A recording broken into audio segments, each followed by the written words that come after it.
Hello everyone, I'm Christopher Linfont, and welcome to Nest Talk, the most elite Baltimore Ravens podcast on the internet.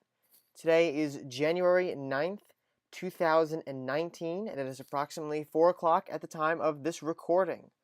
Um, so obviously, we're going to start out with the Ravens and Chargers game that took place this past Sunday. Not the result we were hoping to get out of the Ravens and Chargers game in the wild card round. The Ravens with the 4 seed, the Chargers coming in 12-4. Only a 5th seed because the Chiefs won that division at 12-4 as well. And the Ravens had beaten the Chargers. They manhandled the Chargers 2 weeks prior to this matchup. But here we are again, and it did not go as well this time around. The Chargers pretty much manhandled the Ravens in this one. I wrote an article that I think that the Chargers exposed the Ravens offense for what it is, a gimmick, but there wasn't really a whole lot the Ravens could do in that dimension, simply because they don't have the offensive firepower to have really completely switched up their entire offense to move Lamar Jackson from, a running quarterback into a passing quarterback. It just would have been a complete nightmare had they tried to, overhaul it. But they did the best they could, I think. That the Chargers just understood what was coming at them this time. They put 3 safeties in the box. There's 3 defensive backs. I don't know if they were all safeties, but they consistently did that over and over again instead of linebackers. Now, they did this because they knew that the linebackers wouldn't be able to catch up to Lamar Jackson. They wouldn't have that lateral speed when Lamar Jackson hits the outside. And he still hit a few big runs. But, they wouldn't have that lateral speed to get to Lamar Jackson and stop him. And that's what the Chargers really wanted to do. They wanted to take away the Lamar Jackson ground game. Now, what that did for Lamar Jackson is essentially it took away his passing game, too. He didn't have that run to the outside. He didn't have all these guys coming at him. So he would have less people out, being in pass protection. The pass protection was very good. Defensive pass protection, so defensive pass coverage. We're not talking about the offensive line here. It just couldn't work. He wasn't making great decisions. Wasn't firing very accurately when those safeties were in the box. The Chargers eventually pulled them out late in the fourth quarter to play, prevent defense. The old D&P's prevent defense. It didn't really work out for them. The Ravens almost came back to win it. But he really didn't have a whole lot of success passing, and running wasn't really a great day for it either. None of the Ravens rushers could really get moving. Lamar Jackson was the best, but the 2 running backs who got involved, Gus Edwards and Kenneth Dixon, they averaged around 2.7 and 2.9 yards, if I remember correctly, per carry. The fumbles, I think Lamar Jackson probably had the worst game of his career in this game. I mean, the fumbles he had were atrocious. Very bad ball security by him. I believe Kenneth Dixon also fumbled the ball. It was just not a good day, and the pass protection wasn't great either. He was getting sacked left and right. Just not a great overall day by the offense. I watched the tape. I took some complaints from people. I wrote an article saying I think that Marty Mornhinweg should come back, and we're going to talk about that in a second here. But I took complaints from people saying that it was his play calling that they were to blame, his adjustments or lack thereof to blame for this. But I really think it was just execution. I think Lamar not being able to pass. I think the missed blocks on the offense. I think the way the Chargers knew this was going to come at them, and really, frankly, the inability to adjust was something in there. But I don't really chalk that up to Marty Mornhinweg so much as I do as the rest of the offense. I think it would have been a mistake to really try to make Lamar Jackson become a pocket passer immediately right then and there, to give him things that he probably wasn't comfortable with, maybe plays he hasn't ran. Look, we don't know what the Ravens playbook looks right now. He might have problems relaying some of these routes, problems reading the defense, and Marty Mornhinweg knew that, and knew that would only make it a worse situation. So we don't really know, but I think based on what happened, I don't really see any real crazy adjustments aside from putting Joe Flacco in to maybe changing the outcome of this game. We'll talk about Flacco in a little bit. I want to also credit the defense, though. The defense, I thought, played an outstanding game, the best they possibly could, with the offense completely failing on all cylinders, getting beat out in things they always do well on. They were not rushing the ball effectively. They came out with 90 total yards rushing. Not a good day. The longest run was 17 yards on the day. Of course, I remember there was at least one. I think there may have been 2 long rushes.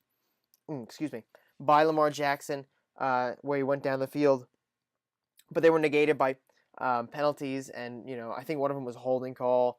So some of these things just weren't meant to be, I guess. but looking at the defense, given the situation they were in, losing the time of possession, the offense not moving the ball a lot, keep giving it back to Phillip Rivers. The Chargers ran a ridiculously more amount, a ridiculously more amount of plays than the Ravens did. The Chargers ran 71 plays, and I'm sorry, not 71 plays. The Ravens ran 71 plays in total. The Chargers ran 84. And this is only because the Ravens started racking up some plays towards the end there when they were having those long sustained drives, and the Chargers kind of just petered out on offense, tried to run the clock out. But it was a bigger discrepancy. At some points, it was like about a 20 play discrepancy between these guys on their drives, so it was not very good. The unsustainability of it, I think, really showed of this offense on Sunday. This isn't a sustainable offense, and I think the Ravens will change it next year. I can't see them ever, trying this again. I think this was only the offense that they had to build around Lamar Jackson for year one here. When they were forced to put him in over Joe Flacco with that injury, they switched over the offense and continued to run with it as it wasn't getting stopped. And I guess I just assumed that it wouldn't get stopped, that no one's going to have an answer for it this season. The Chargers figured out, they cracked the enigma, as I said earlier, on this offense. But you knew it was eventually going to come. It just happened to be the Chargers game, and the complete offensive meltdown really cost them the game. But I'm really not going to level too much blame on Marty Mornhinweg here. I'm not really sure what he could have actually done to prevent this going into it. I don't really think that Lamar Jackson would have been any better if he was just restricted being a pocket passer. I think the only decision they could have made at this point to save the game offensively would have been putting in Joe Flacco. And I want to talk a little bit about that right now. Joe Flacco, obviously, Super Bowl MVP of Super Bowl 47. His last year with the Ravens, they're going to trade him away or release him during this offseason at some point. And it's really regrettable to see him go because he's been a fixture of this team. He's been one of the best players in Ravens history, and he's been a fantastic quarterback for the Baltimore Ravens over the past 11 years. But it's his time to go at this point. Obviously, the injuries were starting to rack up for him. The Ravens decided it was time to move on. They drafted Lamar Jackson, and you knew it was going to come either this season or next season. Because of the injury, the hip injury this year really is going to come earlier than I thought when they first drafted Lamar Jackson. There's a lot of places Flacco could go. I think New York Giants, Washington Redskins, Denver Broncos, maybe the Jacksonville Jaguars will all be interested in him. Who knows? I don't really want to get too much into that right now. It's still too early to really tell because we haven't even hit free agent. We haven't even gotten close to free agency. We're still in the playoffs here. But whether or not the Ravens should have put him in, I think they probably should have. During the game, I said that Lamar Jackson should get one shot, one drive in the second half, and then if he still can't do anything, he should be benched for Joe Flacco. Not because I want Joe Flacco as a long-term starter here, even though I really wouldn't mind it. I'm not really sure how Lamar Jackson will pan out. I've said, I've expressed this, not consideration, but concern. I've expressed this concern for a little while now that I'm not really sure how Lamar Jackson will pan out. But they put him in. They put Lamar Jackson back in at the start of the third quarter. It doesn't go very well. He runs for 2 yards, gets sacked for 3, gets sacked for 9, and then they have to punt it away. And it just was not a very good start to the third quarter, second half. He didn't do very well at all in the first half of the game. Abysmal statistics. He really only pulled it together, not so much in garbage time, but when the Chargers kind of moved more into a prevent defense, kind of allowing him to have that run in his back pocket again, and that's what he took over with. He used that, his ability to get out of the pocket to make something happen. He did it a few times, but when they were playing that prevent defense, when they took those defensive backs out of the box, that's when Lamar Jackson had that opportunity there to shine. But we also could have seen here, maybe, they would have had to change their complete game plan if we put Joe Flacco in. I think Joe Flacco would have given us a much better chance to win than Lamar Jackson at this point.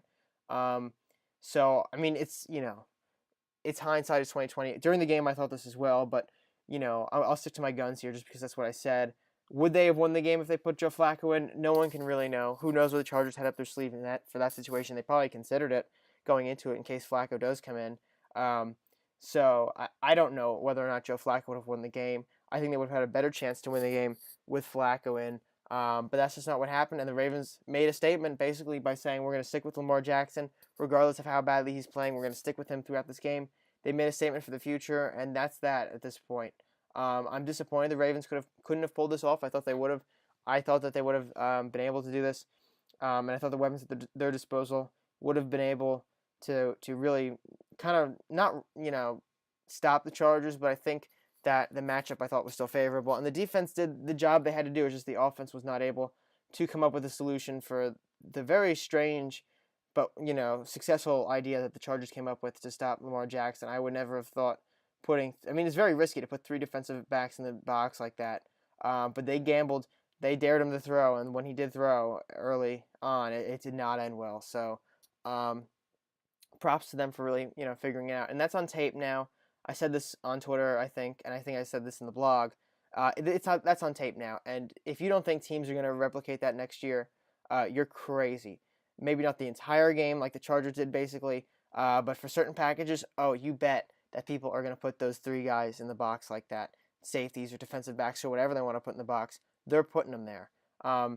So we'll have to see how it pans out, what the Ravens can change moving on in this offseason here.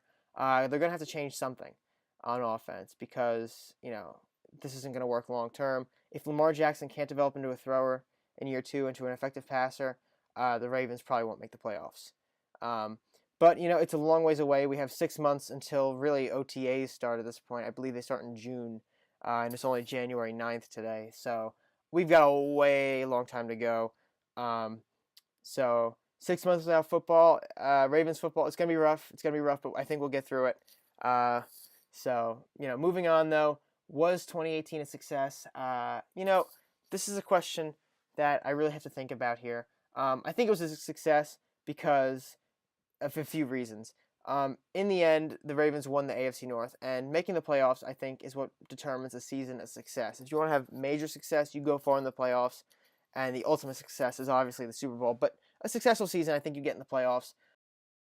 So 2018 in that success, that metric, I think, is a success. And the other reason I think it's success, frankly, is the adversity the Ravens went through and what they were able to come back through. They started out 3-1, fall to 4-5, and things were looking very bleak. Flacco gets hurt. Lamar Jackson has to come in. Fans calling into talk radio saying it's time to get rid of Harbaugh. Like right now, like right after this game against Pittsburgh, they were livid, and they come back. They beat the Bengals. They end up beating the Raiders, the Falcons, and they almost beat the Chiefs. And they come back and they just start winning these games. And they get themselves at least in position to make the playoffs, and then they make the playoffs. And that's a huge success. And hats off to the coaching staff for being able to pull the guys together and really fight for what they wanted to get. And they got it. They got in the playoffs. So in that sense, I think it's a huge success, 2018. And I look forward to next year. I think they can be good late next year. They're going to need to see some development out of their rookie quarterback here. But, it's a huge success this year, and we'll see what the future brings for the Ravens in 2019. So let's move on here to a hotly debated. I'm not really sure it's hotly debated. I think the Ravens flock tends to be a 99.9% consensus at this point that the Ravens should fire Marty Mornhinweg. I might be the only person in this fan base that thinks that the Ravens should not fire Marty Mornhinweg, that Marty Mornhinweg should return for 2019. I made an article the other day and got lambasted with Twitter comments, and my mentions were completely filled up for a day about this topic. But Marty Mornhinweg, look, for what you want to say about him, what you want to say about his play calling, what he did to this Ravens offense, he completely changed it around based on what we could work with. And he kind of got lucky, I think, with Gus Edwards coming out and really being able to produce. But the scheme they put Gus Edwards in, that scheme going up the middle, doing what he has to do that way, that worked for him. And they really worked. He tailored the offense around everything they possibly had. That was a bonus. And anything that didn't work, he didn't even attempt it. And I think that is probably his finest moment as an offensive coordinator was probably this year. Say what you will about the game against the Chargers, whether or not he made enough adjustments. I don't know. I don't know what he had up his sleeve, what he knew about the team and what they're practicing. Look, you're not going to want to, if you didn't practice something, if you go through an entire game plan and you don't practice something because A, you don't think your quarterback will need it, or B, you're super confident that this is what's going to beat the Chargers, then you don't just, maybe with a veteran quarterback, you can draw something up at halftime and say, okay, we're going to run this play where we put John Brown on a go route, we put Michael Crabtree on a post and Willie Snead on a slant. We're going to do this like 3 more times to start the half on a play action or something, but we don't have this in our playbook. You got to make sure the guys understand this. You do that with a rookie quarterback, that's not going to end very well. Lamar Jackson, he's been in the system for this year now, but coming out of college, going through those mental reps you got to get through and figuring out the play calling style and how plays are called. I mean, it might just be a little bit over his head at this point in his career. And that's not taking anything away from him because, frankly, there's not many rookie quarterbacks that would be able to do that scenario, to go through that scenario and pull it off. So I don't know what he had, up his sleeve, whether or not he had all these passing plays. And he tried to pass a few times in the first half. I think they tried 8, if I'm not mistaken here, 8 passing plays in the first half. I'll check up on that as I'm talking here. But I mean, I don't know specifically what was up his sleeve. I don't know what he knew that Lamar Jackson couldn't do.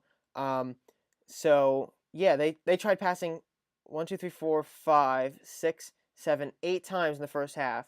We have the first 2 passes are complete for 5-12, then incomplete, incomplete, interception, incomplete. So right off the bat, that's not very good at all, especially that interception late down there. And then they come out, they don't start passing. They pass once in the third quarter to Max Williams for 8 yards, and then But look, the way the first quarter went, the first half went, I can see why they toned down the passing because it wasn't very good. I have some notes here. I already looked at the tape. We have some inaccurate throws. The strip sack, he could have. He had on that strip sack where he picks it up and scrambles for yards. Or no, he doesn't scramble. He scrambles around and then throws it. Before he was even strip sacked, he has John Brown wide open on a slant for an easy first down. And he was, like, I think dead staring at him, and he just pulls out behind and goes. So, I mean, this isn't the most encouraging play from your rookie quarterback. You mess that. If you're not going to put Flacco in, you can't really mess with the game plan and, redo things. So, I mean, maybe more adjustments were necessary, and they probably were necessary to win the game. But I feel for Marty Mornhinweg on this one. As long as he can progress next year, I don't think there'll be a problem with Marty Mornhinweg calling the plays. I think Marty Mornhinweg knows how to get the most out of the players he has on the field. The other reason I think Marty Mornhinweg should stay primarily is what he did with Michael Vick in Philadelphia. I don't think it's any secret that I'm not the biggest Michael Vick fan in the world. I think he's a bit overrated as a quarterback when he was playing. But what he did in 2010 with Marty Mornhinweg as the offensive coordinator, you can't really discount that. First time he goes over 60%. First time he throws over 3,000 yards. I think it was his most touchdown throwing. He threw the most touchdowns of his career, and he still rushed for over 600 yards. So easily the best year of Michael Vick's career came under Marty Mornhinweg. So I think if Marty has a chance really to go into year 2 with Jackson here, I think that experience with Vick and how he was able to find success with Vick. I had people on Twitter tell me that was more of Vick covering up Marty, but even if that's true, you still have that experience with Vick and understanding how a mobile quarterback can succeed the best, and Marty should be able to implement an offense around Lamar Jackson here and actually make it a pretty good one. As long as Lamar Jackson, again, progresses into year 2, becomes a better thrower. We need to see him consistently throw for over 60 yards. Not 60 yards, 60% completion a game. I don't want that to be the anomaly of the year. I'd rather have that 50% completion anomaly. So I do think that they should keep Marty Mornhinweg. I know that's not a very popular opinion in this fan base, but that's just how I see it. The Ravens haven't fired him yet. It's now Wednesday. The game was on Sunday. I really don't think they're going to make any move here. And if they did make a move, it would be for Greg Roman, who's probably, being considered for some other jobs around the league, I would think. I mean, he was the offensive coordinator with the San Francisco 49ers and Jim Harbaugh with the Bills for a little bit. And Greg Roman is a great coach, especially with the run game. But I'm not sure I would want someone like Greg Roman, who's really tailored to that run game, calling the plays. I think Marty Mornhinweg, with his overall experience, and especially with Michael Vick, is pretty good to have at offensive coordinator, at least for next year. I'm not arguing that he should be here for the next 10 years. I'm arguing he should be here for next year. If it doesn't pan out next year, if it doesn't pan out 4 weeks into next year, I'm not opposed to firing the guy. But I think that based on what I know about him right now and the situation, unfolding with the Ravens, I think that it would be the best decision to keep him moving forward into 2019. But speaking of 2019, the Ravens obviously are going to have some free agents available here. So what are the Ravens going to make? I'm sorry. What are the Ravens going to do here based in free agency? There's a lot of we're not really going to talk about today who the Ravens are going to go after. I'm going to talk about Ravens who will be their contract expiring here in 2019, who may not be back with the team. So this includes guys who have been here forever. Terrell Suggs, right? He's going to be a free agent in 2019. We're also going to see C.J. Mosley become a free agent in 2019. John Brown will be a free agent in 2019. Robert Griffin III, Max Williams, Brent Urban, Ty Montgomery, they just traded for him. Za'Darius Smith had a good year this year. Buck Allen, Stanley Jean-Baptiste spent, I think, the entire year either on the IR or one of the injured lists. Alex Collins will be a free agent. Patrick Onwaso, Nick Boyle, Matt Skura, Jermaine Illuminor. I mean, these are exclusive rights free agents and restricted free agents here. So really the only guys we're really talking about here are Nick Boyle, Peanut, and Alex Collins are restricted rights. So is Stanley Jean-Baptiste. But other restricted rights free agents, we're going to see Gus Edwards, Lance Turner, Quincy Adebayo, Michael Pierce, Jermaine Illuminor, Matt Skura, as I already mentioned. So look, I think the Ravens are flat out going to lose Terrell Suggs here. And I think it's going to be kind of like a mutual thing at this point. And Suggs might retire into the sunset right now. I don't think Suggs is coming back next year. No way the Ravens want to pay him versus, let's say, Za'Darius Smith. If they can take the money they would save on re-signing Suggs and signing Za'Darius Smith, you bet a million times over they're signing Za'Darius Smith. Suggs is 36 at this point. Smith is 26, 10 years younger.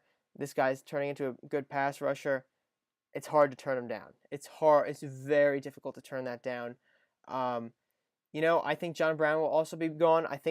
I don't even think John Brown wants to be back with the Ravens next year. Because with Flacco, I mean, that was the connection, I think, for the Ravens with Flacco. And that was one of the better connections in the NFL.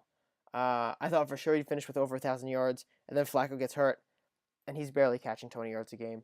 If I'm John Brown, I'm walking after this year. I think there's enough game tape out there with a passing offense that another team will say, like, look at this guy, look at John Brown. He sustained the whole year, no injury this year, and he had a great year when they had a passing quarterback in there. So he'll be a good addition to somewhere else's offense, and I hope he gets a good job somewhere. C.J. Mosley, I really don't think that C.J. Mosley's going anywhere.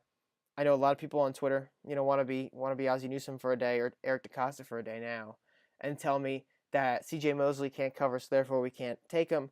But what middle linebacker is actually good at covering, like defensive back good at covering, I don't really know of any, and I think Mosley is still one of the best middle linebackers in the league. I think it'd be very stupid not to re-sign him. Unless you get outbid and you just can't afford it, then maybe you have to let him walk at that point, and you'll earn a huge comp pick on that. But if you can re-sign him, you've got to re-sign him. Number one, that should be the biggest goal of this offseason. Get C.J. Mosley on a long-term contract. I need a 4 or 5 year deal with C.J. Mosley. Nothing else. And some people expressed to me that they feel like C.J. Mosley will be another Brandon Williams contract where Brandon Williams gets paid, like $52 million, doesn't live up to the expectations of that contract. And look, it's a little bit different here. C.J. Mosley is a 4-time Pro Bowler in 5 years. He's made the All-Pro list as a second-teamer for 4 out of 5 years. All the years he made the Pro Bowl, same thing there. He's an excellent tackler. He's an excellent run stuffer. Yes, he has problems in coverage once in a while. Well, not really once in a while, but he has problems in coverage.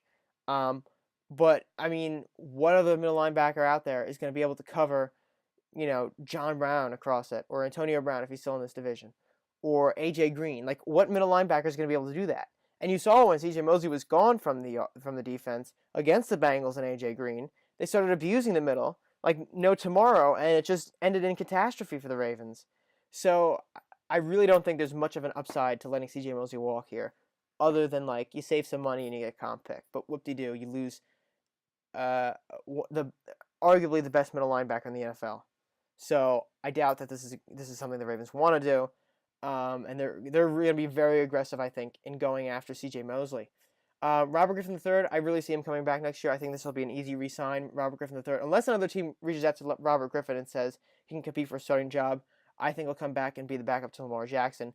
Fits whatever offense that he might fit the offense better, frankly, than Lamar Jackson would, just because how much of a refined passer he is compared to Jackson. But um, you know, whatever they put in for Jackson, RG3 can run it as well. You don't want to bring in like Nick Foles and expect Nick Foles to do all the read option running plays, right? Nick Foles can do RPO, but I don't think Nick Foles is going to want to run, 15 times a game. I just don't think that's something a pocket passer quarterback is going to be able to do, and I think it'd be kind of stupid to bring in a pocket passer and expect him to run the same offense as Lamar Jackson.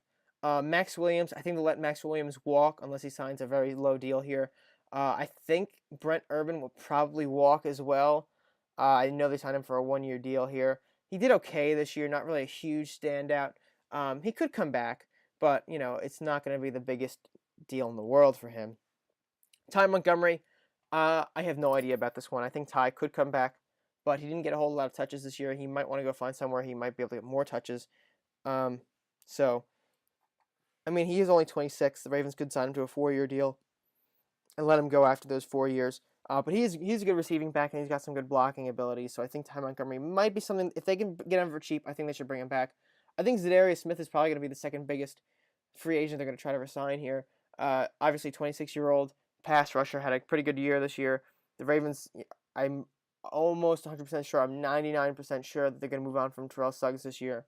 So Za'Darius Smith would be the obvious heir to that throne.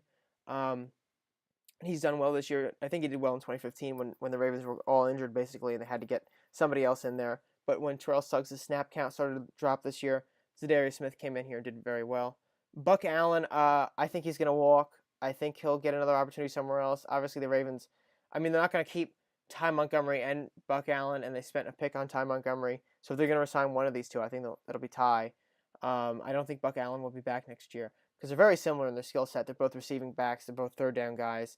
Buck, I think he's a good player, but I think he's just going to walk. I mean, the Ravens might try to negotiate with him. They might not. We'll have to see how that plans out. Stanley Jean-Baptiste, restricted free agent. I mean, the Ravens could resign him.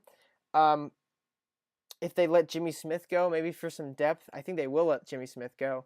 I'm kind of indifferent about this. We'll have to see, whether or not they let Jimmy Smith go. They might try to restructure Jimmy Smith's contract.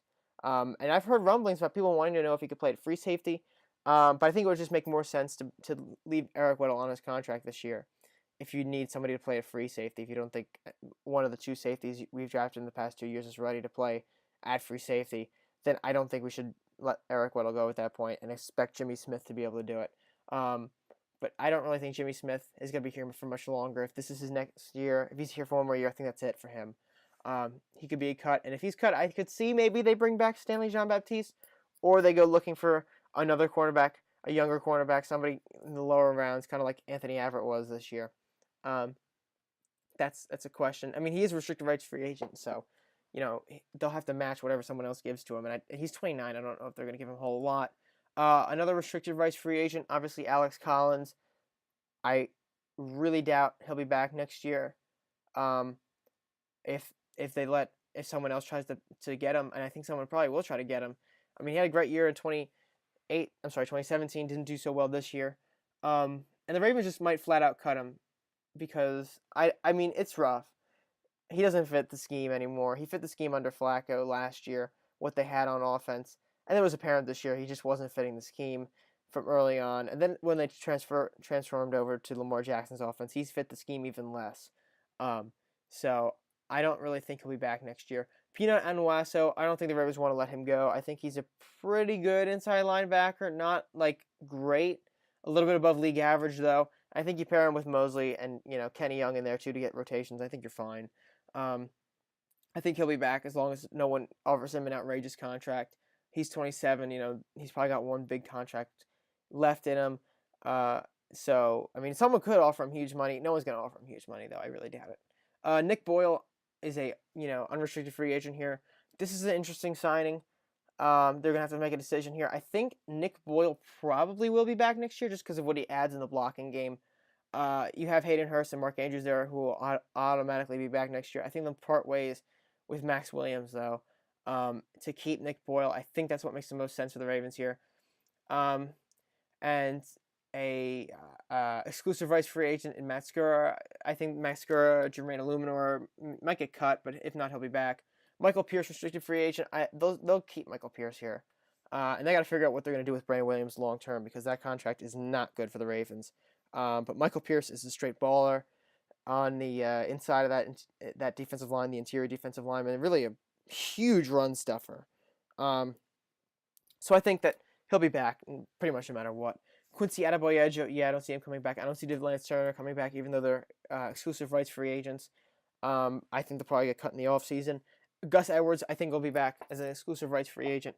I really, really, really doubt they're going to let Gus Edwards walk. They might go and draft a running back. I'm going to tell you that right now, January 9th here. They might go draft a running back early on in the draft, but they're not going to let Gus Edwards go. I'll tell you that right now. But basically, that's the situation we're looking at here in this Ravens free agent market. A lot of guys up for grabs.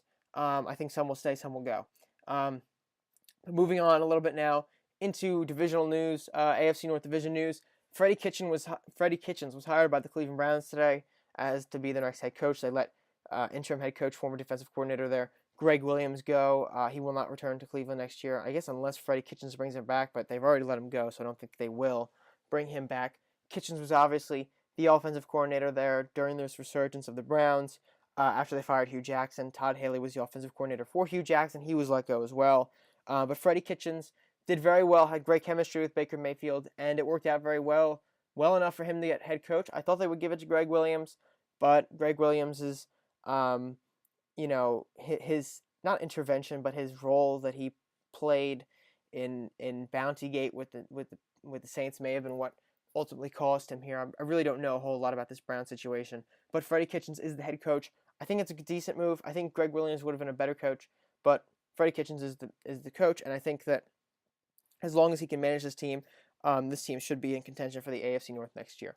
But the Bengals are still in search of a head coach, because why not take all the time in the world to find a replacement for Marvin Lewis, who took all the time in the world not to win a playoff game. So some rumblings I'm hearing out of Cincinnati are there's 8 candidates in total here. Bill Lazor, the offensive coordinator for the Bengals currently. Darren Simmons, their special teams coordinator in Cincinnati. Eric Bieniemy from the Chiefs, he's the offensive coordinator under Andy Reid. You've got Hugh Jackson, the Bengals special assistant to the head coach, former head coach of the Cleveland Browns. We all know how that worked out. Shane Waldron, Rams pass game coordinator. Todd Monken, ex-Buccaneers offensive coordinator. Vance Joseph, ex-Broncos head coach. And Zach Taylor, the Rams quarterback coach. Rumblings I'm hearing are the Bengals are actually strongly considering Vance Joseph, who was just fired for 2 years of really bad coaching. And even what's even more mind-boggling is they're actually considering Hugh Jackson to be the head coach of the Cincinnati Bengals moving forward. Obviously, Hugh can't win at all in Cleveland, basically, and that was a dysfunctional team to the brim. The Bengals obviously don't have a great connection with their fans here and doing what the fans want ever, really. The fans have wanted Marvin Lewis gone for a while now. It took him this long to fire him, 16 years into his career were there. But if they hire Hugh Jackson, that is a complete disaster, and the Bengals will not compete for the next 5 years at least in the AFC North if they hire Hugh Jackson. Vance Joseph, I'm not so sure on. I think Vance Joseph could have done a lot better job in Denver, but maybe a change of scenery is better for him. The jury's still out for me on him. I don't think they should hire Zach. I think I expressed this last week. Zach Taylor would be a bad hire. Shane Waldron, I'm almost positive would be a pretty bad hire. I think their best bet here would probably be Eric Bieniemy, or Todd Monken. Really, I mean, I'm not a huge fan of the way Tampa's offense is run, but I think Eric Bieniemy or Todd Monken would probably be the best hires now that they've narrowed it down to these guys. I'm really surprised that they didn't go after former Packers head coach Mike McCarthy. I'm really surprised they didn't do that. I thought they would. They didn't do it. But if they hire Hugh Jackson, I'm going to laugh for the next 5 years. It's going to be hilarious to see that unfold.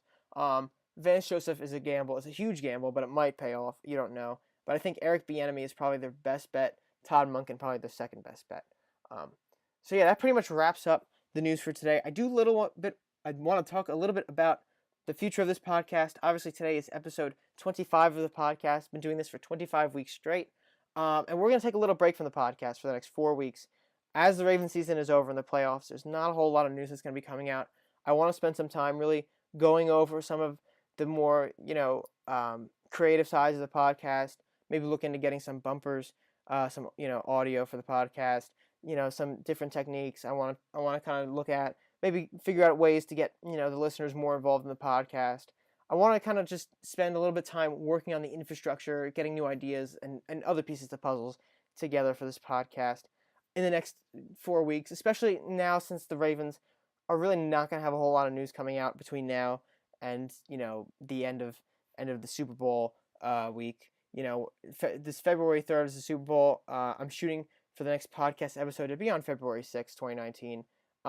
If there's any other news, you know where to find me, at Chris Linfon on Twitter. You can find us at at BeMoreFeather on Twitter, or just go to BaltimoreFeather.com for all the latest news. But I don't really think there's going to be a whole lot to fill episodes with between now and then. I don't want to have filler episodes where I'm talking about hypotheticals over and over again. So, I'll take this time really to think about what I can do with this podcast and how I can improve it moving forward. Maybe get some more fan interaction in there. And, figure out how to, do some nice things, I think, that would overall improve the quality of this podcast. I'm happy with the finished product of the first 25 episodes of this podcast. I really didn't think it would last 25 episodes. I thought I would probably fade it out, not really expecting to go that far, maybe cut down on how many I was doing. But, I'm happy how it went over. And I hope you guys enjoyed listening to the podcast so far. And of course, we're coming back. We're going to come back stronger than ever. We're going to have a whole bunch of new things for you. And it's going to be a lot higher quality, I'll tell you that. If you like it right now, it's going to be a lot better when we get to February. But this 4 weeks, I'll really just take to kind of, reevaluate, kind of go back and see what works, what doesn't, maybe listen to some other sports-based podcasts. And maybe I kind of want to introduce some segments. So if you have any ideas for the podcast, you can shoot us an email at info@baltimorefeather.com, or, just DM me on Twitter at BeMoreFeather, or, shoot me a tweet, whatever, if you have any ideas. Or at Nest Talk, too. That's where you can find this on Twitter. But yeah, be sure to follow us on iTunes, or subscribe to us on YouTube for the notification when the next podcast is up. Again, I am scheduling it today for February 6th, 2019. That is a Wednesday. We will still be broadcasting them on Wednesdays, publishing them on Wednesdays. So I hope you all come back then, and I hope you enjoy the first 25 episodes of this podcast. When we get back, we'll talk about Ravens draft news, Ravens free agency, whatever news we may have not covered between now and the Super Bowl. It'll be a jam-packed, exciting offseason, I think, and there'll be a lot to talk about. So, have a great month of January. I hope you enjoy the rest of the playoffs. I'm personally rooting for the Colts to win. I don't know who you guys are rooting to win. You can let me know on Twitter at Chris Linfon, or at BeMoreFeather, or even at Nest Talk. You can follow us on Facebook by searching up, or like us on Facebook by searching up Nest Talk or Baltimore Feather. And of course, you can always check out the Baltimore Feather blog, www.baltimorefeather.com. I'm Chris Linfont signing out until February. Have a great month, everybody.